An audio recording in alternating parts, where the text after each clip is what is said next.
मधु, दादाजी का पत्र आया है। मधु, अनिल ने दोबारा आवाज दी। दूसरे कमरे से मधु के निर्देश की एवं खटर पटर की आवाजें आ रही थी। दिवाली की सफाई और रंगाई पुताई हो रही थी। तो मधु, ये बात नहीं है। मधु के उत्तेजित स्वर पर अनिल ने उसे बताया, माँ की तबीयत ज्यादा खराब है। बुलाने के लिए तो उन्होंने कुछ लिखा भी नहीं है। क्या हो गया अम्मा को?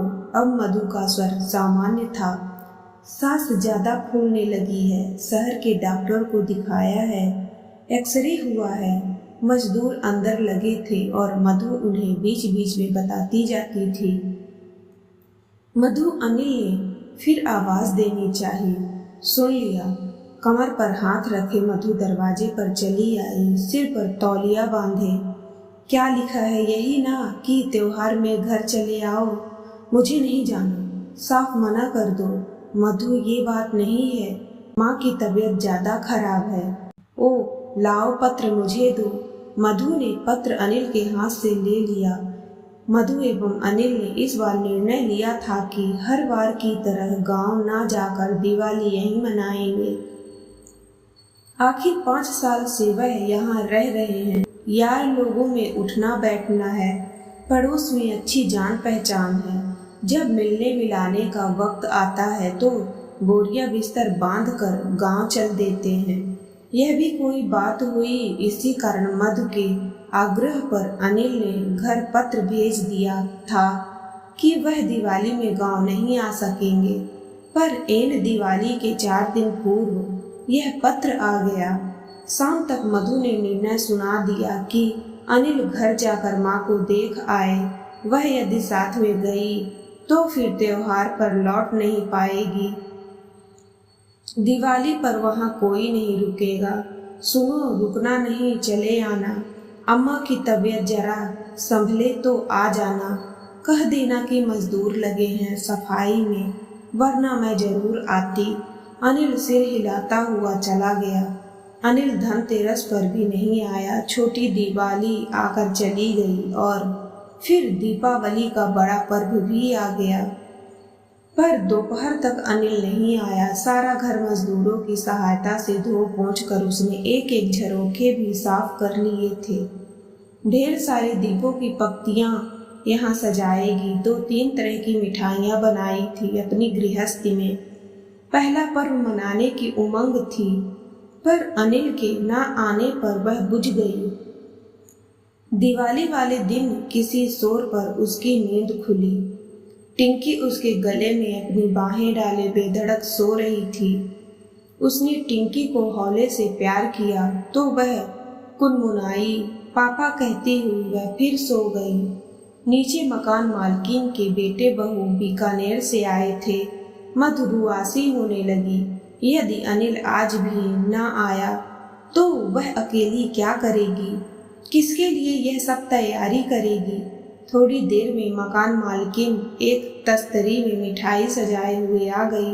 बीकानेर की प्रसिद्ध खोए की मिठाई है। आज मेरा घर भर गया बहू बच्चों के आने से। पर चाची, इतनी दूर से वे इलाहाबाद हर साल आते हैं। कितना पैसा तो आने जाने में लग जाता होगा। मधु ने कहा, बेटी, रिश्तों से बड़ा तो पैसा नहीं है। बिना बच्चों के कहीं त्योहार होता है। मकान मालकिन चली गई, पर मधु अनमनी सी बैठी रही। कहीं घर पर अम्मा की तबीयत ज्यादा तो नहीं खराब हो गई। अनिल के रुकने का मतलब जरूर कुछ गंभीर बात है।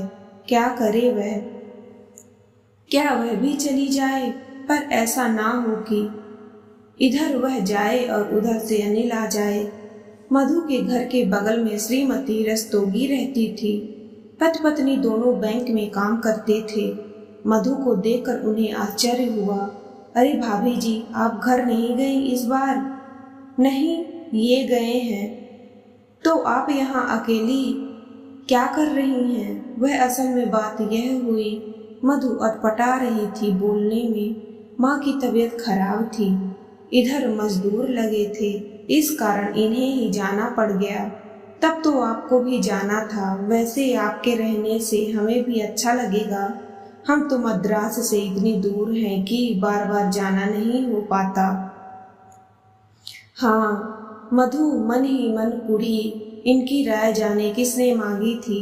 एक तो अनिल के ना आने से मन यूं ही उदास है, उस पर इनका भाषण।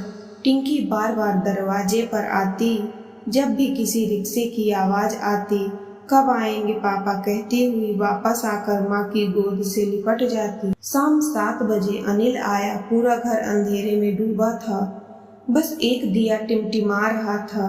आसपास के घरों में दीपों की झिलमिलाहट, पटाखे, फुलझड़ियों का शोर हो रहा था। दिवाली के सूनेपन से घबराकर भी मधु का निर्णय वही ढाक के 3 पात ही रहा।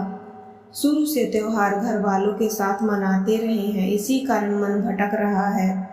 सोचा उसने अगली दिवाली पर जब अनिल ने अपने दोस्तों को खाने पर आमंत्रित किया तो मधु का मन प्रसन्न हो गया। चलो इसी बहाने त्योहार में चहल पहल रहेगी। अब तक टिंकी 5 वर्ष की हो गई थी। गांव गए उसे भी वर्ष भर हो गया था, वह भी तब जब अम्मा का देहांत हुआ था। शाम तक मधु ने ढेरों व्यंजन बना डाले, कुछ मद्रासी कुछ बंगाली। दोस्तों ने भाभी जी वाह क्या खाना है कह कर चटखरे लेकर खाना खाया। खाने के पहले सब ने थोड़ी थोड़ी शराब पी ली। अनिल पीता नहीं था, पर दोस्तों के आगे उसकी एक ना चली। जब सुरूर चढ़ा और खाने का मजा आया तो बात 3 पत्तों पर आ गई। अनिल ने पढ़ाई के दौरान एकाध बार छात्रावास में दोस्तों के साथ ताश खेला था। दोस्तों के चढ़ाने पर वह तैयार हो गया। फिर क्या था, सारी रात जुआ चलता रहा और जीत हार की नैया डगमगाती रही। जुआ जो शुरू हुआ तो सिर्फ एक दिन नहीं चला, जब तक छुट्टी रही जुए की बैठक कभी अनिल के घर तो कभी किसी दोस्त के घर लगती रही। मधु को आश्चर्य इस बात पर होता कि पुरुषों के साथ जुए में उनकी पत्नियां भी बढ़ चढ़कर हिस्सा लेती। अनिल रात भर खेलता और दिन चढ़े तक सोता। मधु अकेली उबती रहती, पर करती क्या। दिवाली पर अनिल को छूट उसी ने दी थी। इसके पहले की जिंदगी कितनी अच्छी थी, शांत जीवन में जैसे भूचाल आ गया था। त्योहार पर घर जाते थे और छोटे मोटे पर्वों पर भी टिंकी के जन्मदिन या उनकी वर्षगांठ वह अपने तरीके से मनाते। टिंकी के जन्मदिन पर गांव से अम्मा या दादाजी जरूर आते। शादी की वर्षगांठ पर मेरठ वाली जेठानी उन्हें शुभकामना का निमंत्रण भेजने के साथ वहां आने का भी आमंत्रण साथ ही भेज देती। अब मधु को महसूस हुआ कि दिवाली पर गांव जाना बंद करके उसने कितनी बड़ी भूल की है। अब वह क्या कर सकती है। अब तो कहने पर भी अनिल दिवाली पर घर चलने को राजी नहीं होता। गांव से देवर देवरानी का पत्र बराबर आता है, पर अनिल दिवाली में कहीं जाना नहीं चाहता। आखिर उसने दादाजी को पत्र लिखा जिसमें अनिल की बिगड़ती हुई आदतों का भी जिक्र किया। जवाब में जो दादाजी ने लिखा वह एक कठोर सत्य था। उसमें अपनी संस्कृति अपनी मर्यादा का उल्लेख था। दादाजी ने लिखा था, प्रिय बहू रानी, सदैव सौभाग्यवती रहो। तुम्हारा पत्र मिला। बेटी, सुख दुख जीवन के चक्र हैं। जरा सी तकलीफ में भाग को बीच में लाकर उसे कोसना ठीक नहीं है। तुम सोचो, अनिल की इस बिगड़ती आदतों के पीछे क्या तुम्हारा हाथ बिल्कुल नहीं है। अब त्योहार का महत्व देखो। दिवाली मात्र दीपों का पर्व नहीं है। त्योहार इसी कारण बनाए गए हैं कि दूर दराज रह रहे अपने परिवार के सदस्य इसी बहाने एक बार इकट्ठे होते हैं। वरना सोचो, बाहर निकलने के बाद क्या साल भर कोई यूं ही समय निकाल पाता आने का। त्योहार ना हो तो शायद ब्याह शादी में ही लोग इकट्ठे हों और शादी घर में हर वर्ष पड़े, यह जरूरी तो नहीं। दिवाली में खरीफ की फसल कटती है, उसकी खुशी दीप जलाकर प्रकट की जाती है। इसी बहाने घर की साफ सफाई भी की जाती है। बरसात में कीड़े मच्छर बहुत हो जाते हैं जो दीप में जलकर नष्ट हो जाते हैं। घर आने जाने से पहले परिवार के प्रति व्यक्ति का प्यार बना रहता है, अपनी प्रतिष्ठा का भय और बड़े बूढ़े के सम्मान का प्रश्न भी रहता है।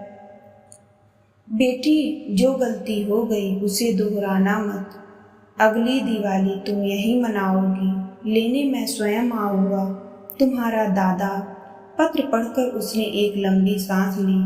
पत्र मोड़कर उसने रख लिया और कैलेंडर पर दिवाली की छुट्टी के लाल निशान पर उसकी नज़र अटक कर रह गई।